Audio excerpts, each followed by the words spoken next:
This is my interview with Halle Bybee.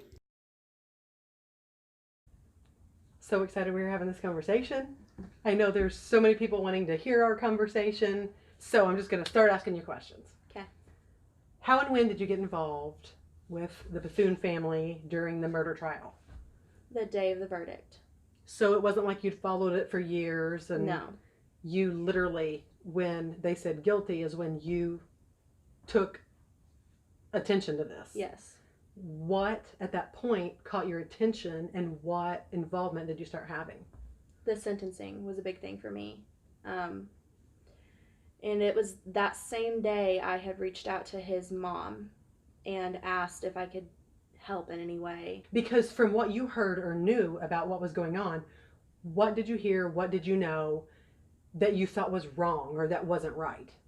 I never thought he was innocent. I think it was more so what I did know. I didn't think it matched the sentencing at all. So your issue wasn't, look, this is a completely innocent guy found guilty. It wasn't that there was a guilty verdict. Yeah. It was, okay, they found him guilty, but this is an extensive period of time. And I want to go ahead and talk about that because that's something I had no idea about till this case. Mm-hmm. In the state of Illinois, there's mandatory minimum sentencing of 20 years for first degree felony murder. That's crazy. That is insane. Mm-hmm. 20 years, even to me, was excessive. Yes. Not because of any sympathy I had for him, because it wasn't about a time in jail for us, mm-hmm. but it was like 20 years and you have to serve every day of that. Holy shit. So that makes so much sense. Yeah. We both would have had that in common had we known mm-hmm. each other when it was going on. So once you got involved and you said you reached out to Gaege Bethune's mom, what was your conversation? And from then, what were the things that you did for him or his family? It just started off as just little conversations here and there. And then I thought of the t-shirt fundraiser myself. I don't remember what I was raising money for, but I did that, and from there it just took off, and I got involved in a lot of other things. At what point in time did you actually meet him or talk to him or communicate with him at all? After I started the shirts, I think I had just created it. His family had a video chat with him and had a bunch of people over, and they had invited me. I didn't go. I was too scared to. But it was that same evening. Scared of what? I don't know. Just I didn't know them that well. I see. And I just felt uncomfortable to be around a bunch of people you didn't know. Yeah, and I didn't know Gaege that well, so I didn't want to. So you were helping, but you weren't like. I didn't want to intrude. Right. That makes sense. And so it was that same night. I was with his younger brother. We were hanging out, and I got a phone call from a number I didn't know, and I answered it, and it was like, "You have a phone call coming from Jackson County Jail," and I was like, "What?" And he had called to get a hold of him, but then of his brother. Yeah, and then he talked to me and thanked me and everything, and then from there on out he called me almost every single day. Okay, so you and I had talked about you were writing letters. Tell me a little bit about that. That's embarrassing. That's not embarrassing. That's not embarrassing because we did so many of the same things. Yeah. Because I, on my end, on this side for Pravin, we wrote letters. We held peaceful protests. Uh-huh. We have t-shirts and hoodies that I still wear, and I'll give you one. But I know the passion of helping, mm-hmm. and you were helping what you believed at the time was a cause of injustice. Yeah. Don't ever apologize for that. That's not stupid. It's hard to be the person to stand up for something. Yeah. It's hard to be that person. Mm-hmm. And no matter if it's, me that has stood on the same side for 5 years to the day I die, or we're on that side and then we're here, obviously, because mm-hmm. things changed. Don't ever apologize for that. That's a great quality to have. So we were just talking a little bit about how you got involved, how you reached out to Gage's mother. You start doing these t-shirt fundraisers. You're getting to know the family. At one point in time, Gaege calls you personally, and you guys start talking, quite a bit. Mm-hmm. Tell me a little bit about, as you started talking to him more and more, what was going on also with what you were doing? You said you wrote letters, like a lot of letters. Yeah, I wrote one to the president. Did you get a reply? No. But you did write some letters that you did get replies to, and actually one in particular that might have changed the whole scheme of this, right? Yeah. So he had mentioned to me something about a super attorney in Chicago. So I got to looking. I just went to Google, typed in super attorneys in Chicago area, and I based it off of their looks, which is terrible. Oh, I'm like, well. okay, well, this guy looks Like hard he ass. might be able to do something good. I mean, I did research like some of the cases he had, and Right. I'm like, okay, this guy's like hardcore. And he essentially ended up being Steve Greenberg, Yes. now R. Kelly attorney. He might not be Yes. going so hard for any of us down here anymore Yeah, because, like- you know. Yeah. So, I wrote a letter to him, kind of telling him a little bit about what was going on and that we needed his help. It was probably 5 to 7 days after I sent the letter, I got a phone call from him. And that was not expected at all. I got in contact with his family and told them about him and everything, and they're like, okay, well, we'll look into it. I gave them each other's phone numbers. And So you everything. made the contact with the family in Greenberg. Yes. And then it was probably a week later, Gaege had told me that they were going to hire him. Okay, so that's that. That's how Yeah. that happened. Yeah. As far as court, how many times were you in court? At what point in time were you in court? What did you think or feel when you were sitting in court? Like, okay, now this is really real. Like, I'm not making phone calls and putting on t-shirts. I'm in court now, and here are these people. I went to one hearing, and it was the hearing in July. I believe it was July. Middle of July. I think it was. I think it Yeah. was like July 17th. Yeah. And that was when we thought he was going to come home. It was going to get overturned, and that did not happen. Were you shocked? Yeah. I got my hopes up. Do you think that the whole family had their hopes up? Yes, absolutely. Do you feel like that you were getting appreciated, or do you think they had gratitude that you were doing all the things that you were doing? Some of them, yeah. Was there ever a point in time where you didn't feel appreciated all of a sudden? There were times where I felt like I wasn't needed, which, I mean, I wasn't a part of the family, so there was some things that I kind of just stepped away from.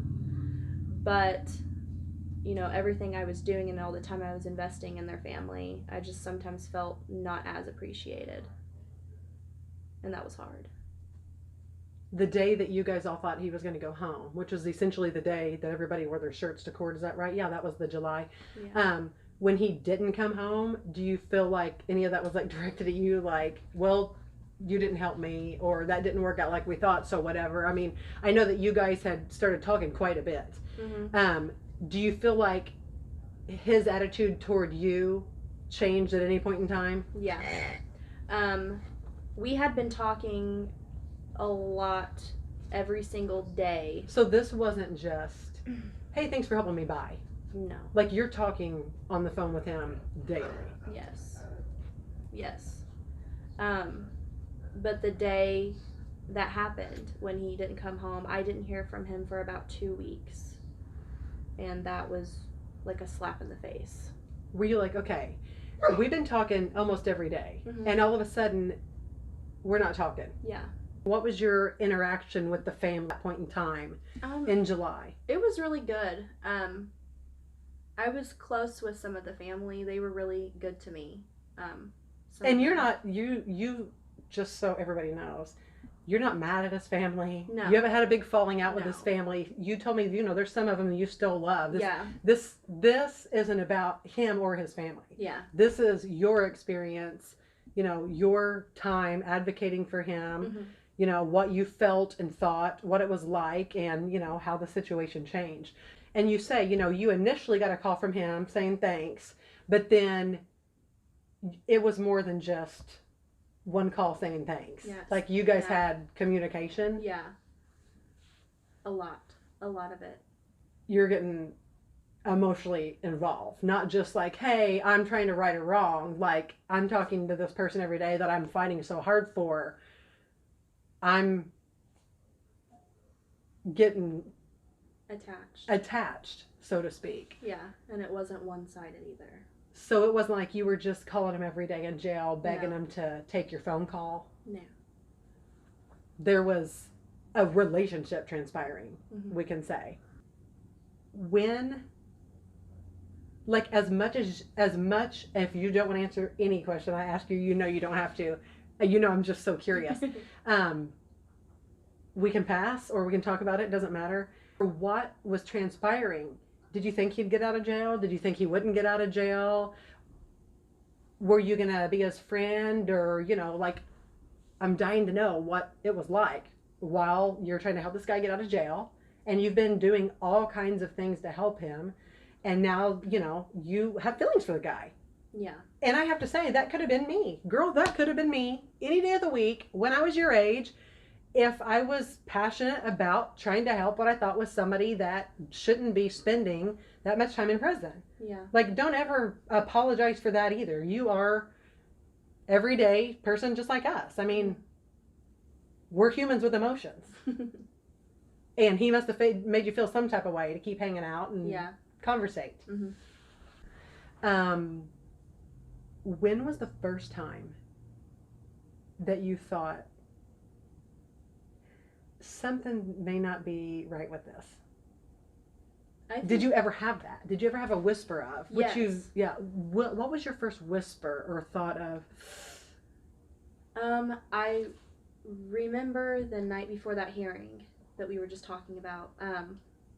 I remember I was sitting up with my mom for hours bawling to her, and I was like, what if I'm not doing the right thing? What if, you know, this is all wrong? You know, should he come home tomorrow? Will he? If he does, what's going to happen? Like, I think I always had that in the back of my head. Like a little whisper of... Yeah, but I was already too invested in it that I didn't want to pursue anything. So were you kind of wrestling with, I don't think this kid should go to jail for 20 years, but I'm not saying that he didn't do anything wrong either. Yeah. Like, you probably were struggling with that. Were you kind of like, what's my part in? Because I had the same feeling, which my feeling still remains the same. I don't agree with that mandatory minimum sentencing, but I knew that he directly did something that ended Pravin's life. But I also remember thinking, even though I don't set the sentences in the state of Illinois, to know that they found him guilty, and I agree with it 100% still, but to know that there was a mandatory minimum of 20 years, and that in some way I had a part in that, that was always heavy. Yeah. And that can really make you feel sick, because I'm not God and I didn't want to play God. And even though I wasn't, the state has rules and regulations. Yeah. That's heavy. So I can see how you would have been up going like, this is a heavy thing. And then you have haters that are like, oh, you're just doing it to get attention. You're just doing it for fun. No, it's fucking heavy and it's devastating. I know that. Like, it's just a lot. So, while Gaege was in jail, after you met his family, after you had been doing all those things for them, and you guys had been talking, and you guys had essentially gotten close, do you feel like he was genuinely thankful for your support? Yes. That is one thing I never doubted. So you guys had legit conversations. Yes. Like, when he was in jail, you guys weren't just being like, hey, how are we going to get you out of jail? You guys had like a relationship going on. Yeah. Yeah. And he was nice to you. I mean, you guys are having conversations, talking about life, talking about stuff like that. Was there a moment, like, once he did get out of jail, that you were, that you saw him in a different way? When he got out, I didn't hear from him until the Friday after. I met with him and it went really well, and then after that I didn't hear from him for about 3 months. And you guys went from talking every day to nothing at all. I'm ghosted. Yeah. Why are you ghosting me? Yeah. Do you know what I did for you to get your ass out of jail? Yeah. So that really confused me a lot and really broke my heart. But then we rekindled, we got to talking again. we had a pretty good relationship. I mean, we were never together or anything, but like as far as friends go, we had a really good friendship. And then when he moved was when it really went downhill. What happened that was like done? Because you're sweet, you're accommodating. I mean, you've helped this guy get out of jail. You did a lot for his family. You're not asking for the Pulitzer Prize, but you guys had a friendship. You had like a relationship, and you're like, don't be mean. Yeah. You ghosted me once. Now we're friends again. Yeah. What was that point in time when it was like donezo? So he moved away. We still kept in contact. We video chatted, we texted and Snapchatted and all that stuff. And then there was a time where he asked me to send money. So he's in Florida. Yeah. And asking you, hey, can you send me some money? Yeah. And I told him, I was like, if I had the means to help you, I would, and you know that. And he was like, yeah, I understand, like, no big deal, whatever. And then he asked me a second time a couple weeks after that, and I was like, I really don't have the extra money to be handing out. I really don't. And that's when it really got bad. He flipped out, like, drug my name through the dirt, said terrible things. And like, lost my temper mad? Yeah, and because you wouldn't send money? Yeah. And that's when he blocked me. He blocked me on Snapchat, blocked my phone number. I blocked him so he couldn't unblock me and get back in did contact. he think like you just had a gigantic stash of money and you were being stingy, or was he just angry because he wasn't getting what? Yeah. Yeah. Like temper mad? Yeah. It was a side of him I had never seen before. Was that the minute when you were like, holy shit? Yeah. And I blocked him, and from that moment on, I decided to be completely done. I was done. Didn't want to hear from him. Didn't want to see him.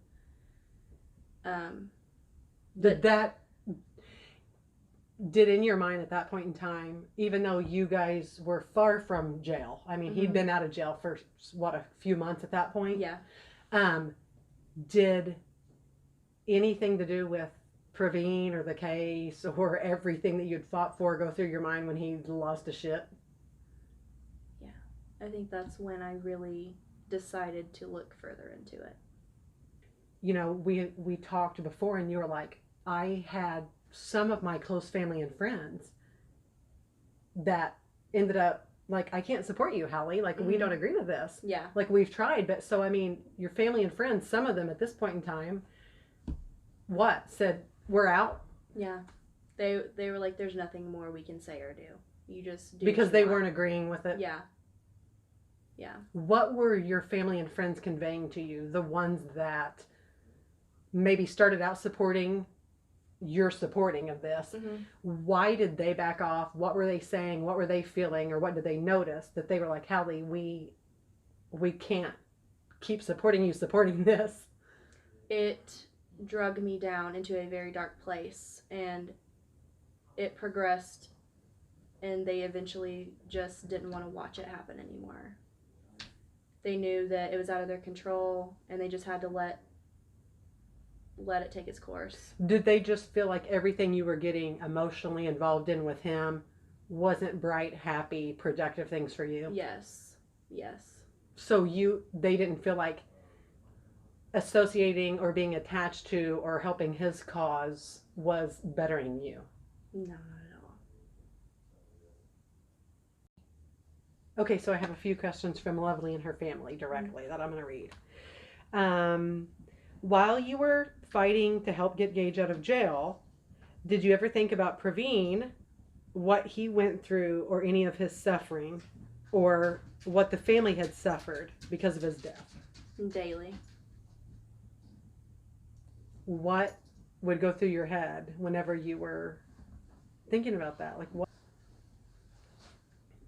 I questioned what I was doing a lot, and that was a big reason why. Was there ever a time you were like, what if it's way worse than I knew? I used to do this all the time. Yeah. What if it's way worse? Yeah. And he was already unconscious, or he knew he was going to die, and he still left. then what? Like, I remember sometimes being like, maybe he needs more than 20 years. I don't know. That's always something I thought of, too. Mm-hmm. Did you ever ask him? No. Were you afraid of the answer, or did you just not think he would tell you? Yeah. Did part of you not want to know? Yeah. Do you feel any direct responsibility for Gaege being out of jail? Absolutely.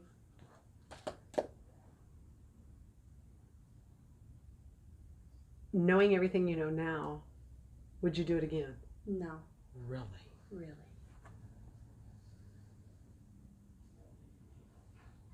We all know that the judge set aside the verdict and called for a retrial. If and when he's indicted again, would you fight for him? No.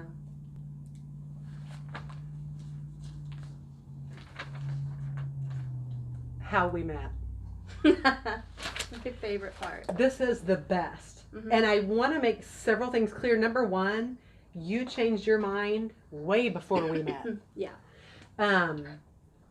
So we have a mutual friend, Mm-hmm. and this mutual friend is somebody that has always been a diehard 100% advocate for Pravin, and he has absolutely been a godsend, because for people that I didn't have time that were nipping at me, he would shut them down. Yeah. So I know that he's known some of your family for like a long time. Yeah. How long have you known him? I've known him for like 6 years because him and my daughter were friends. How long have you actually known him? Our friend D. Yeah. Less than 6 months. Okay, so even though he's known people in your family for years, Yeah. you guys met, and one day I got a call, and he's like, "You're never going to believe this. Do you remember the girl that was advocating for Gaege and helped to get him out of jail?" And I'm like, "Yeah." And he's like, "Love her. And you guys got to talk." And I'm like, "Let's do it." What on your end did he say when you guys first met and you brought me up? Well, he reminds me daily that he hated my ass. He reminds you daily that he hated your ass? Yeah. That sounds just like him, of course. Of course. And I always tell him, I'm like, I didn't hate her. I wasn't mad at her. Like, we never even had any interaction. I knew who she was. Mm-hmm. She might have known who I was. But he was pissed. Yeah. He was mad. Yeah. So I knew when he initially called me and said, "You guys have got to meet," I knew I would love you, because I knew how fucking mad he was already. And if he was like, "I love her, like, I want you to talk to her," I'm like, yes. So it took us a while to hook up. Mm-hmm. Like, we all kind of, no, we didn't get in a thread at first. We just met that day, right? Yeah. I don't remember. I don't think we were in a thread. So it's been a couple months ago now. Yeah. And we planned it all out. We were going to meet at my friends. We were going to have a big conversation. Mm-hmm. I already knew that, like, you weren't supportive of Gaege anymore, but you hadn't really seen a bunch of, like, evidence stuff. Yeah. So I wanted to show you some of that. And so we're going to meet, and then we don't get to meet because our friend ends up in the hospital.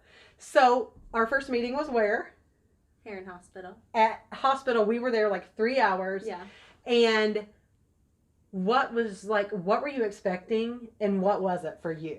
I don't know. I know. I didn't know what to expect. I was scared. You were scared? I was scared of you. Like, I was gonna come in like clawing eyeballs out, or what? Were you Yeah. like, is she gonna be weird or ask me weird stuff? Like, Yeah. scared of what? You knew I I was scared excited. that you were gonna grill me. Are you serious? Yeah, seriously. Were you like, if she's mean to me, then you better stop her? Yeah. Are you were an serious? asshole. Yeah. So what happened? What did you think when we got to hang out at the hospital for 3 hours? It was awesome. It flew by, I felt. I did too. Yeah.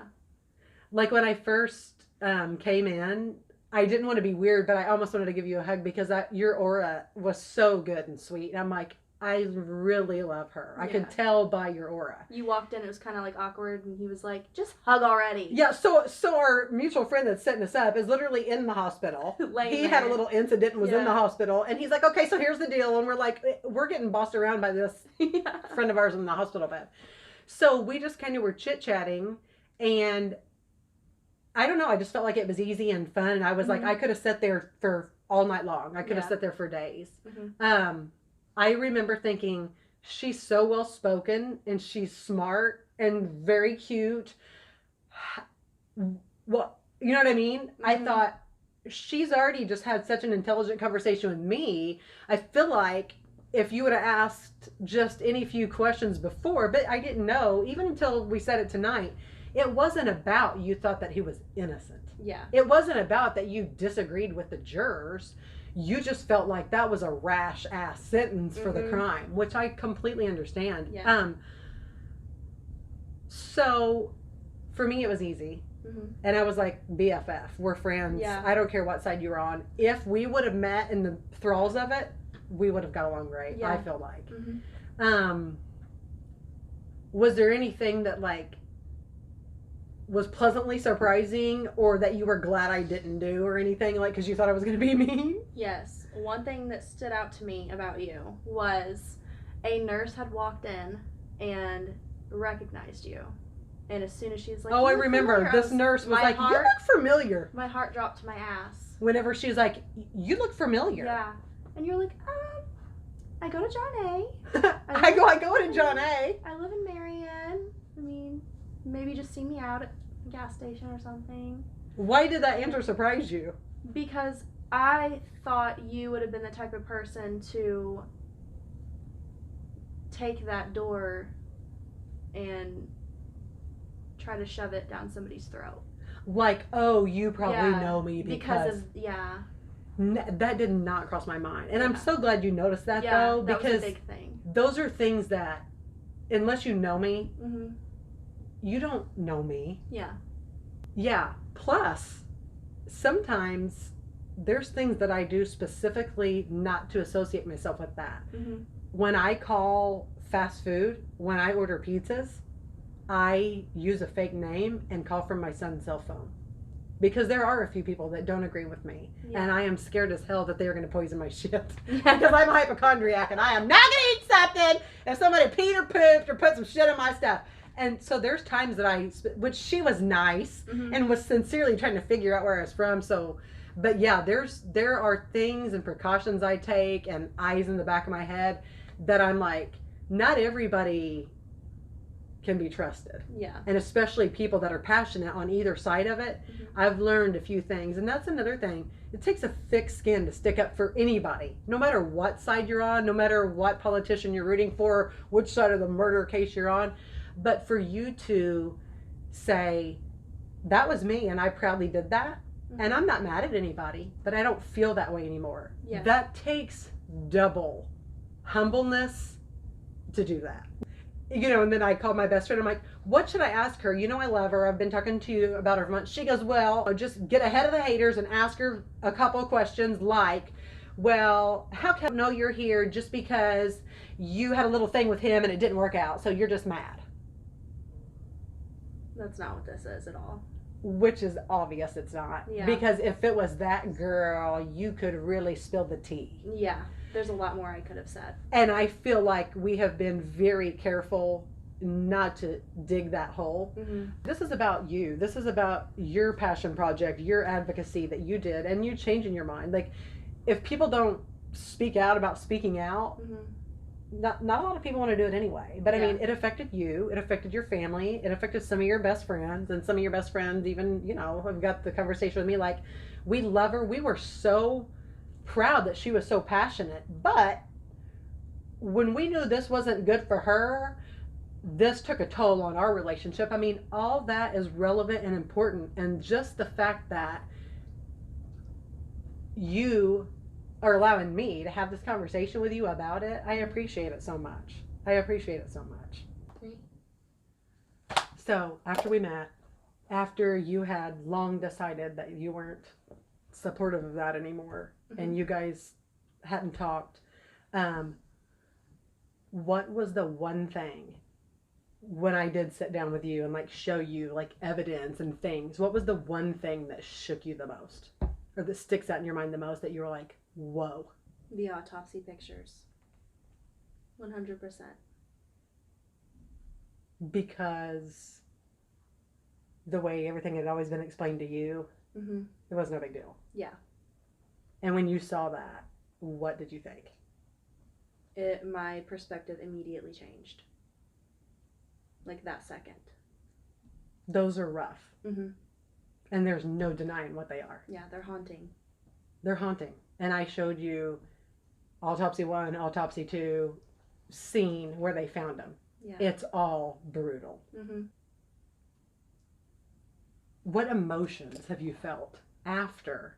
We talked about, when you're in the middle of it, it's still emotional. Mm-hmm. But since things have changed, what emotions have you experienced post, this isn't my feeling anymore? Embarrassment, disappointment, a lot of regret, and guilt. That's a lot. Mm-hmm.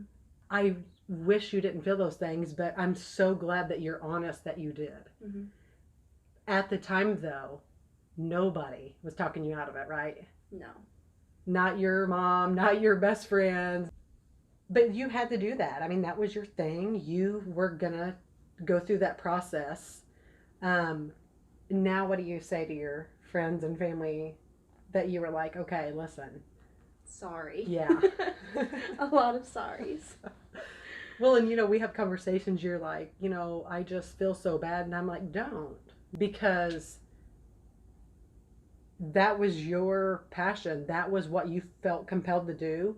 Mm-hmm. And I just keep saying this.